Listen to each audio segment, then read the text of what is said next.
morning mga guys, nandito naman tayo sa ating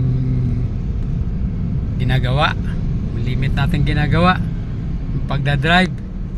Ngayong umaga ako'y pupunta ng Valenzuela.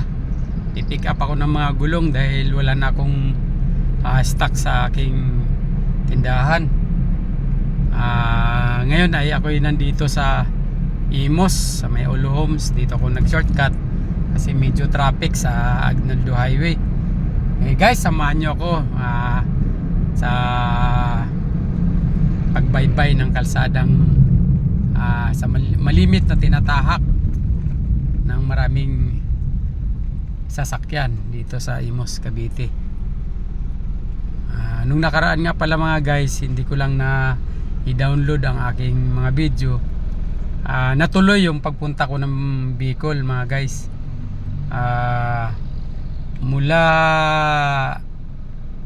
Silang Cavite to Camsor, Camarines Sur, sa may Tinambak, Camarines Sur ay nakuha ng 12 hours na pagdadrive mga guys. Ako ang nagmaneho. Medyo talagang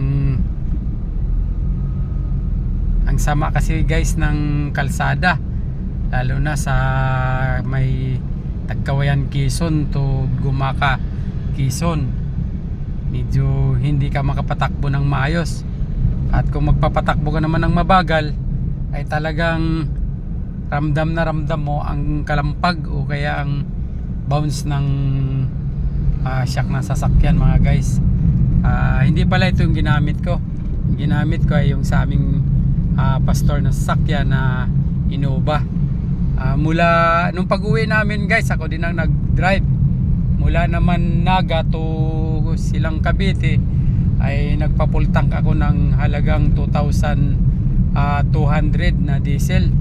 Pero bilib ako guys, matipid yung Innova na nagamit namin dahil mula doon hindi pa naubos yung 2,200 na ikinarga namin sa sasakyan na yun. Kaya nakakatuwa dahil matipid nga siya. Kaya ngayon guys, ako'y pupunta nga ng at wala na akong stock sa aking tindahan. Kaya kailangan ko nang mag-pick up ng mga paninda, lalo na mga interior, gulong. Kaya ngayon ay magdadrive uli ako. Malapit na ako sa may exit ng Bacoor to boundary ng hindi ko masyado kabisado tong dinadaanan ko, basta daan lang ko ng daan dito. Pero pagkakalam ko, ito'y Bacoor na. Ang dala ko nga palang sasakyan ngayon ay ang Wigo, Toyota Wigo mga guys. Sa lahat ng mga driver mga guys ay patuloy tayong mag-iingat, lalo na sa araw-araw nating pagbabiyahe.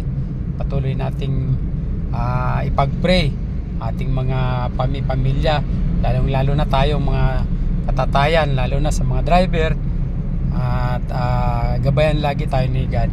At mga guys, ako pala'y nakikiramay sa 3 estudyante na aksidente sa Pagadian City. Talagang kawa-awa ang sinapit ng mga estudyante na aksidente. Pagkakalam ko, namatay ang 2 babae na estudyante na sakay ng motorsiklo. Tapos ang balita ay yung lalaki na kasama ay parang namatay din yata. Yan ang pagkakaalam ko. Kaya mga kabataan ngayon, patuloy kayong mag-iingat at laging sundin ang mga payo ng magulang. At katulad noon daw balita ay nag-skip o nag-escape po sa kanilang school at pumunta daw sa view pasyalan. Nung pag-uwi nila yun yata ang nangyari. Pero may mga lumabas na video uli na babae daw ang may ang nagmamaneho ng motor na yon. Kurbada kasi mga guys, kitang-kita naman na mabilis ang kanilang takbo. Siguro nawala ng balanse o nawala ng preno, o kahit may preno man siya mga guys, kung ganun kabilis ang takbo ng motor ay talagang hindi na makokontrol, lalo na kurbada. Kaya sila sumalpok sa ako'y awang-awa sa mga magulang na ang buong akala nila ay nasa paaralan ang kanilang anak. Talagang napakahirap tanggapin mga guys. Kaya ako ay nakikiramay sa mga magulang ng mga kabataang nasawi sa aksidente mga guys. Okay mga guys, ang ating oras ay 8:08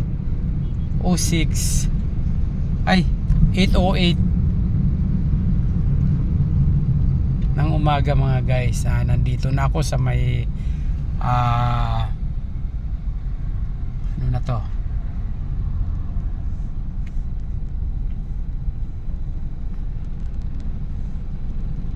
nasa McDo na ako mga guys.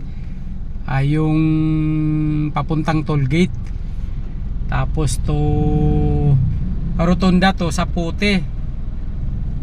Dito na ako mga guys. Mabilis lang ano. Dito kasi medyo hindi traffic. Hindi katulad dun sa Aguinaldo Highway ay talagang traffic, kaya nag-exit ako dun sa may Olom, sa may Imos.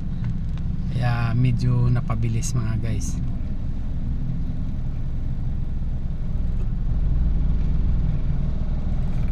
Kunti lang naman ang ikakarga ko mga guys, kasi medyo hindi maganda ang ng spring ko ang sasakyan, kasi payo nung manggagawa ay huwag masyadong iluludid. No choice kasi ako guys, dahil maliit ang sakyan. Hindi ko siya talaga pigilan na kargahan ng marami. Sinsya na kayo mga guys, medyo